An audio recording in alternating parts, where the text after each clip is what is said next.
Familiar with um, what you wanted to do when you were a teenager? As in, like, the idea of a career, even though I'm getting it wasn't super strong, you should still remember it. It was a Um, sensation of sort of like the sky's the limit, even though that's not what you were thinking exactly, but the feeling was there um, when you're around yeah, I 14, mean, I 15, I 16. know what it would be, but there's no way I could do that. That's not the point. Oh, okay. But you remember the feeling, Oh yeah. okay? And maybe you want to be a rap star or something. It's kind of like, yeah, not going to happen right now, right? So that sensation is alone. That's the life force. It's it's in that experience where you're going to go see a movie and you're excited to see the latest Star Wars, perhaps.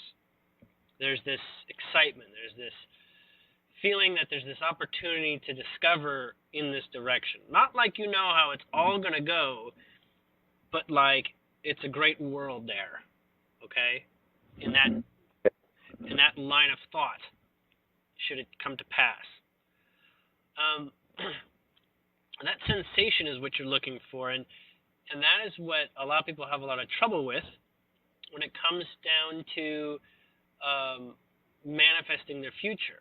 A lot of people do a lot of choosing to manifest their future, but what they end up doing is just choosing lots of things that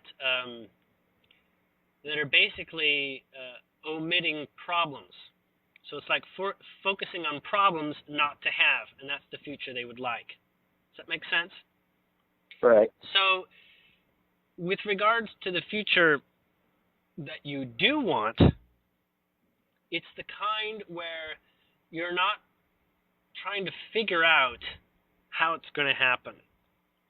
It's this place where all you need to do is fall in love with falling in love with it. Does that make sense? Yes. Okay. So with that in mind, you could say this could take forever before possibilities could rearrange themselves for this to be possible. You could even say that. But at the same time, your job is to not give that kind of focus to it. Right. All right? Just give me one moment.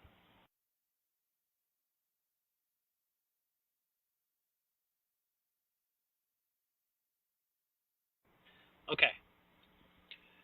So between here and where you want to be, uh, many people would say, shoot for the moon. The sky's the limit. Just, you know, think about what you really want to do.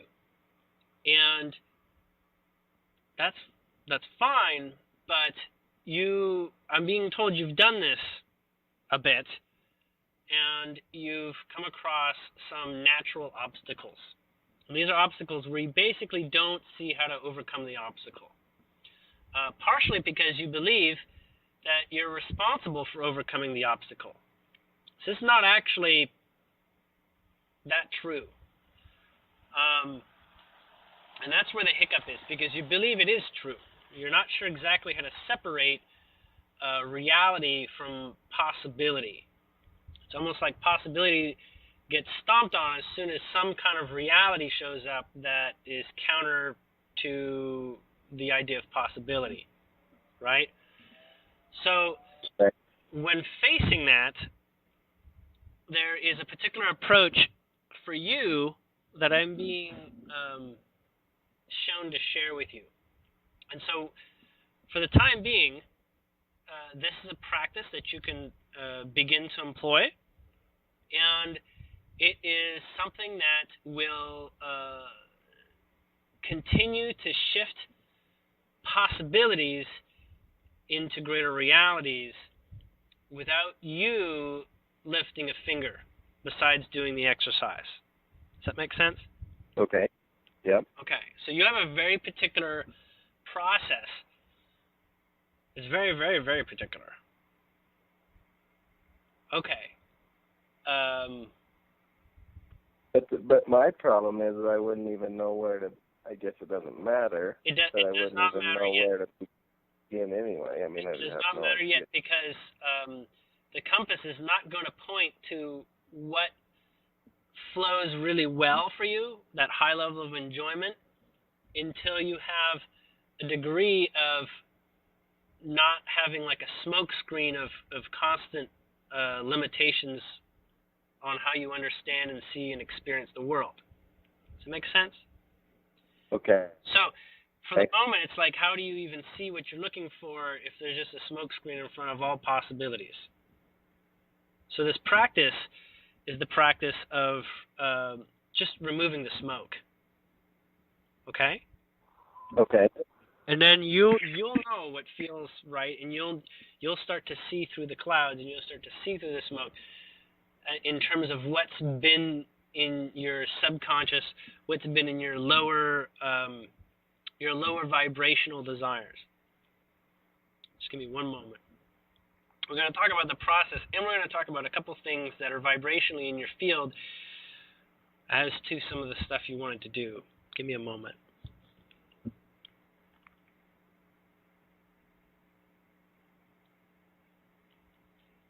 All right. Do you have any like bird feathers, like bird of prey feathers or large feathers?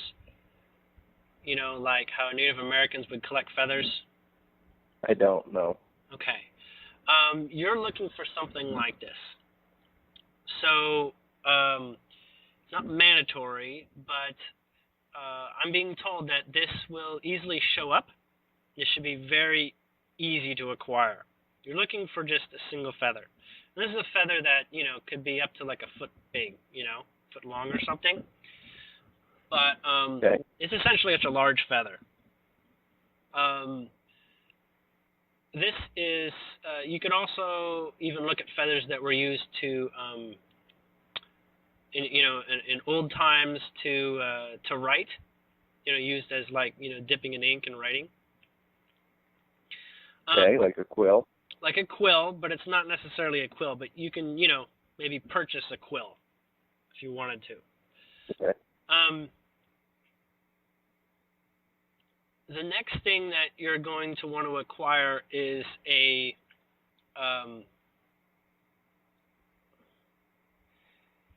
it looks like a, okay, so it's a metal bowl that you sort of use a little bit like a gong. Have you seen these things? They're like singing bowls.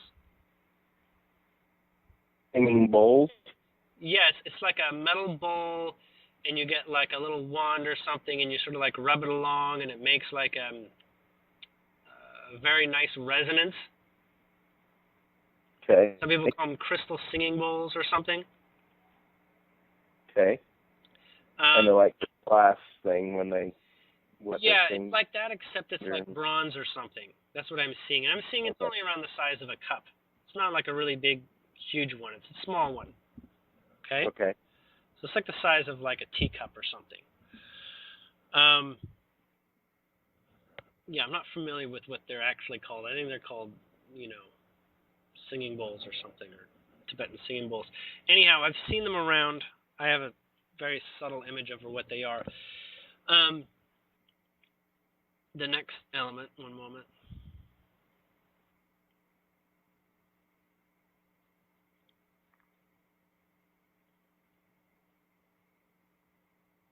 The next element is jasmine tea, specifically. Okay. And so I need to like drink that? Yes. But just hold on a minute. There's further instructions related to it. And lavender or cedarwood incense. These four things.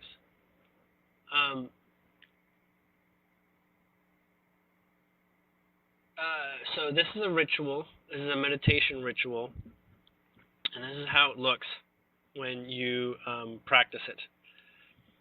Essentially, you take the feather and you tie it to like a leather necklace or a string necklace, and you hang that around your neck so that the feather is basically lined up with the line down the middle of your rib cage. So basically, right over your upper chest. Okay, so it hangs there. Okay.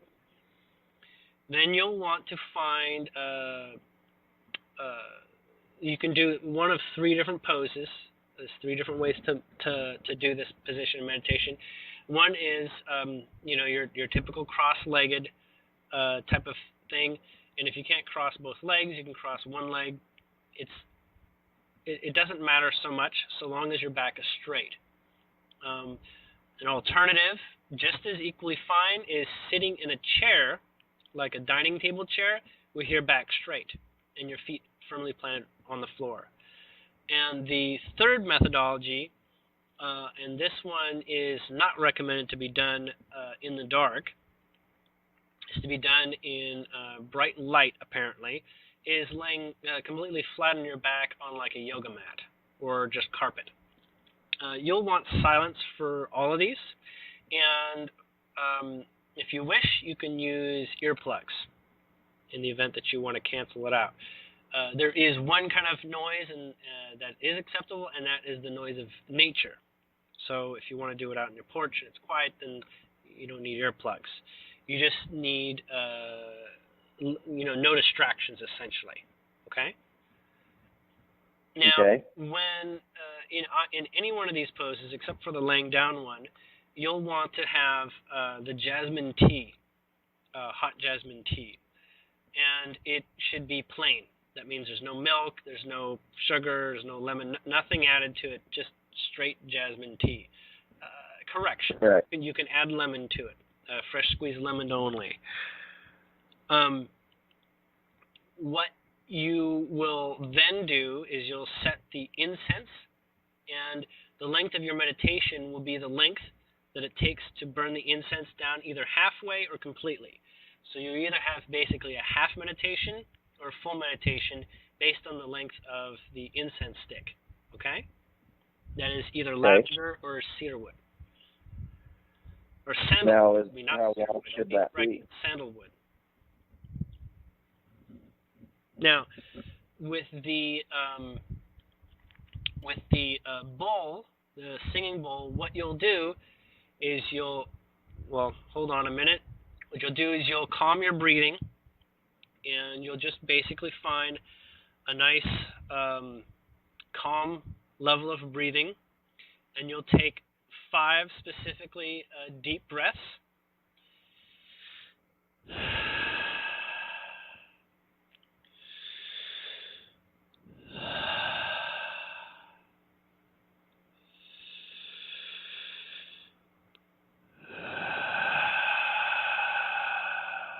And then you'll do 2 more. Each time you'll be slowing down the rate at which you push it out. Okay, so it'll go faster to slower through the 5. And you'll push out through your breath or your nose. It does not matter so much. But you'll breathe in through your nose specifically. I didn't breathe in through my nose, just so that you can hear it a little bit better. Now, after you've done that, what you'll want to do is you'll want to close your eyes 2/3 of the way. So this is where you're kind of like looking through your eyelashes a little bit. And you'll take a sip of tea. You'll take a sip of tea about every couple minutes. Okay? It will get cold. That's not a big factor. But you'll want to have the incense stick directly in front of you, and the bowl will be in front of you on something so that it's not in your hands. What you'll do is right after you've had the first sip of tea, after doing the breath, is you will gong the bowl. Okay, so it'll be like a bell, ding sort of sound that will have a resonance, and you're gonna hit it kind of hard so that the resonant sound sort of like lasts, so it's like goes. And what you'll be doing is you'll be listening to that until you can't hear it anymore. So the practice is to listen to the sound as best as you can, focusing on it while it fades. Okay? And then what you'll do is you will do it again once it's faded. And you want to keep your eyes just wide enough so that you can actually do it, okay? And you'll want to listen to this 5 times.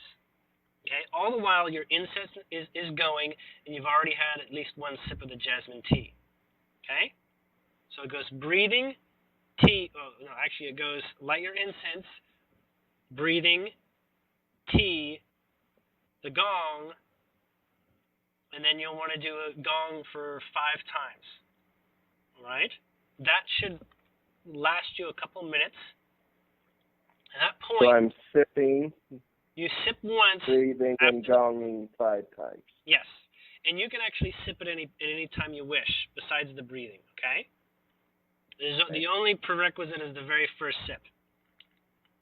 Does that make sense? Yeah. And what am I gonging the bowl with? Just my hand, or is there something? These bowls apparently come with a tool to gong them. Okay, it's like a stick or something. Okay. All right.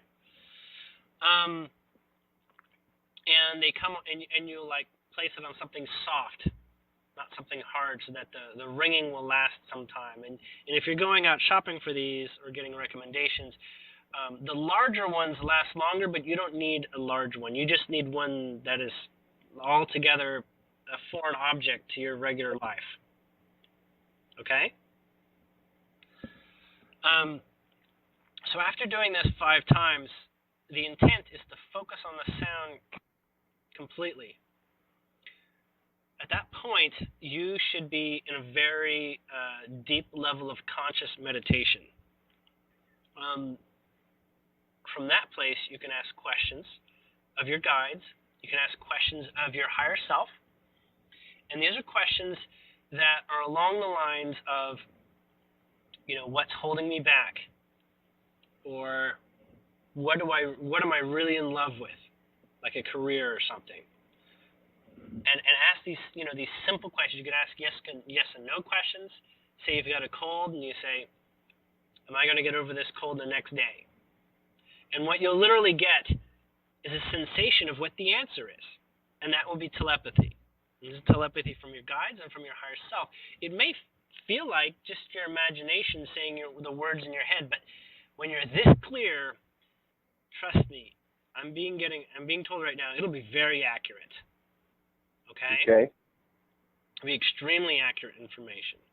Now, as your questions get more complicated, as in the nature of the question gets complicated, you will sort of wake up a little bit. You become like a little less meditative. Okay? So if you want to ask more complicated questions, you'll notice your focus starts to get, sort of spinny again, and you start to become less calm, we'll say.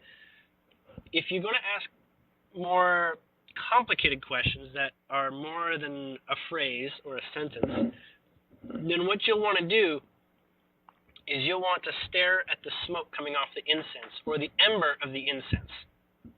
Okay? So as long as your mind is focusing on that ember and the incense trail, okay, it will keep you below the surface of a full mind conversation going on that is too distracting to hear the answers. All right? Okay. All right. Now, remember, the incense will burn down halfway. At that point, you can decide that's enough, or it can burn down completely. But note that whether you feel you have a connection with them or not, you basically should be in it to commit for at least half an incense. Does that make sense? So this process may take a couple tries, maybe even up to 3. I suspect at 3, you'll know what communication feels like at that point. Okay? I want to let you know they're always talking with you. Okay? You're just not familiar with it. You start to think of it as your inner voice, and your ego mind calculating part of your head often sort of like co-ops the conversation. Okay? It's almost like there's a nice little guru out there, and he says something nice, and your mind's like, oh, I know what you're talking about, and he goes off and just sort of like steals the show. Does that make sense? Okay. Okay, so this is a part of having your mind basically not be not as involved as it is when you're in your living day-to-day puzzle solving your life moment to moment.